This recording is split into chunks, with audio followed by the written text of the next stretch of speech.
कुछ नहीं मिलता इस दुनिया में मेहनत के बगैर। मुझे अपना साया भी धूप में जाने के बाद मिला। खुद से नाराज ज़माने से खफा रहते हैं, जाने क्या सोच के हम सबसे जुदा रहते हैं।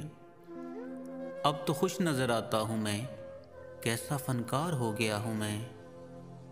जो पत्थरों में चमक देख कर मोती गमान करते हो। अहले दिल तो बहुत हैं मगर हीरे की पहचान कहाँ रखते हो। गुस्सा कोई बड़ी चीज़ नहीं है अगर इसकी समत सीधे रास्ते की तरफ कर दी जाए। वो जो तोहमत लगाते हैं मुझ पर, मेरे सब्र की मार खाएंगे। शाखें रहीं तो फूल भी पत्ते भी आएंगे, ये दिन अगर बुरे हैं तो अच्छे भी आएंगे। अब तो वो होगा जो दिल फरमाएगा, बाद में जो होगा देखा जाएगा।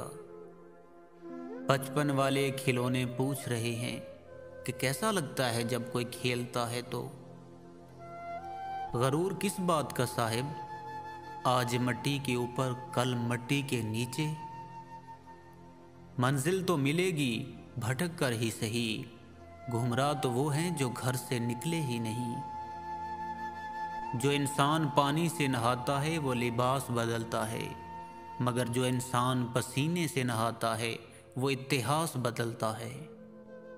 अगर तुम हारने से नहीं डरते तो तुम्हें कोई नहीं हरा सकता।